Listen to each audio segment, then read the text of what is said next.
And finally, economically, I would outline two key projects. One is the high-speed railway line all the way from the port of Piraeus to Budapest.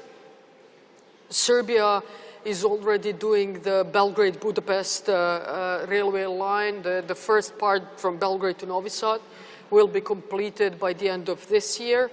In September, we are starting the modernization of the next tranche, which is Novi Sad to Hungarian border. And President Vučić has just brought us a fantastic agreement with the EU. The EU will basically finance and will provide substantial grant, so free of charge,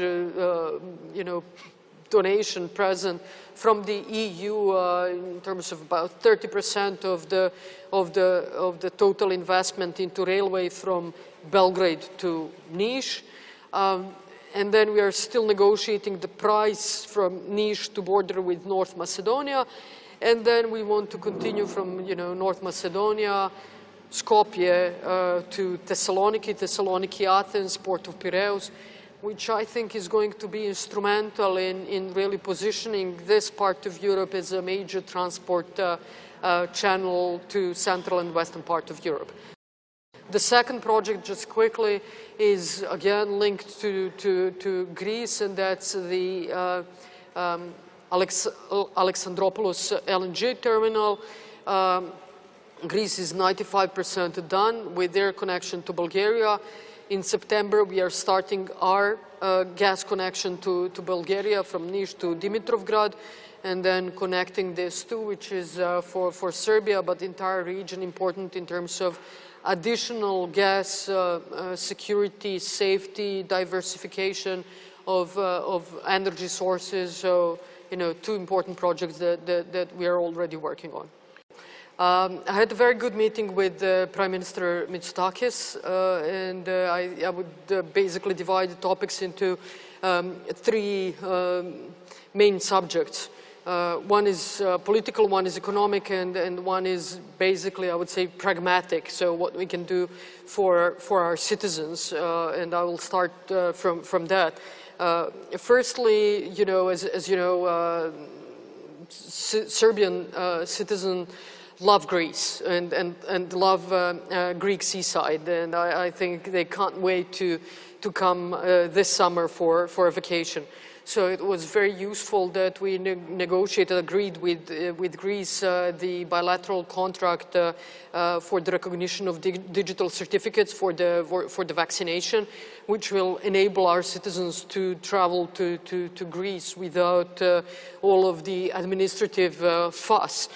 And plus, it actually pushes up our vaccination in Serbia percentage. And the second extremely important agreement that we have made, and I think already next week our Minister of Trade, Telecommunications and Tourism will come to Athens to sign this agreement with her counterpart, is basically the roaming agreement. So there will be no more roaming charges for the citizens of Serbia or for the citizens of Greece when they come to Serbia.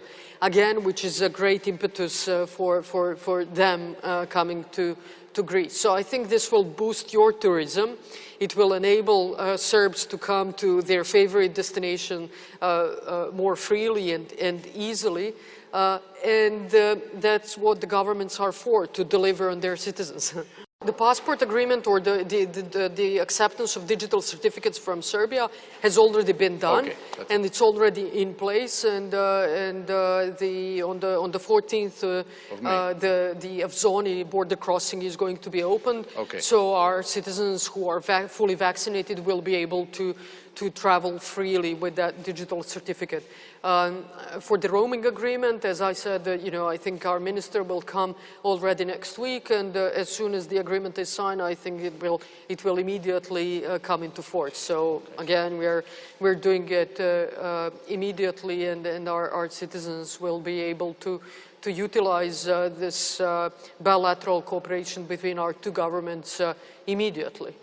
Politically, we have this High Cooperation Council, which last time met in December 2019 here in Athens, and the Serbian delegation was led by our president, Alexandropolus, and at the time we have signed the strategic partnership agreement between Greece and Serbia, which is very important to us.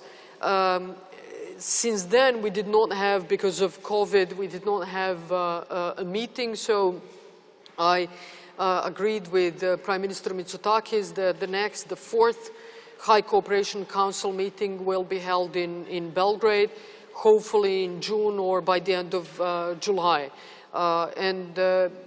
As it happens for those occasions, those are the times when all of our teams work very, very hard on some very concrete projects that, again, we can deliver on during the High Cooperation Council.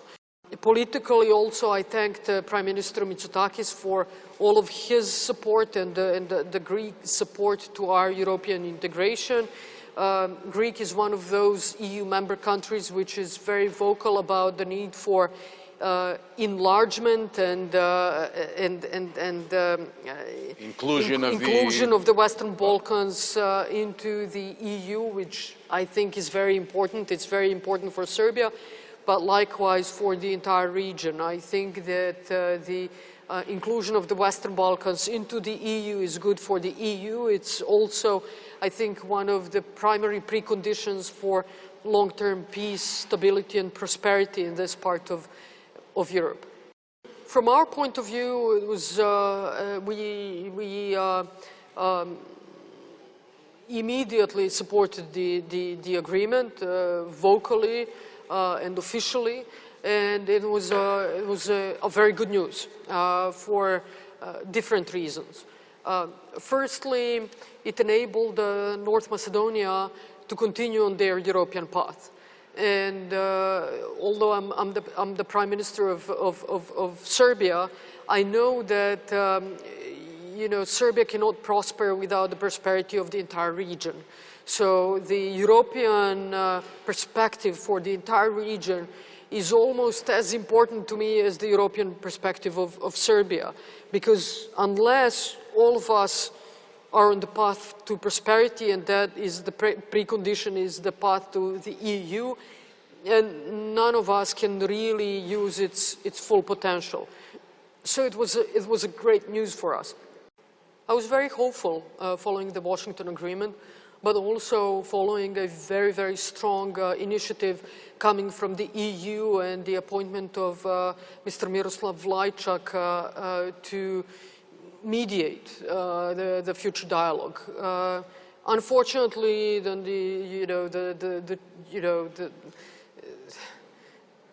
we saw certain changes in Pristina, and coming to the political responsibility coming to Mr. Kurti, which said that dialogue is not really one of our key priorities, which, to be perfectly honest, and I don't really understand, because I do think that the dialogue should be not one of the key priorities, but the key priority, because without a dialogue there won't be a long-term solution. Then the long-term solution needs to be compromise. Without that compromise, there is no stability, there is no prosperity. Thus, there is no investments, no new jobs created, no different future, more positive future for the youth living in that territory, which we obviously consider to be integral part of Serbia.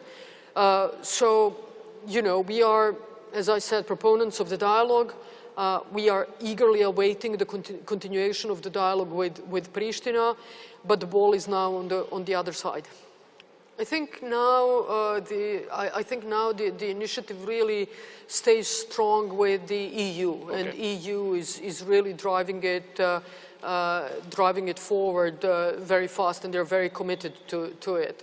The High Representative Joseph Borrell already scheduled the date for the next meeting.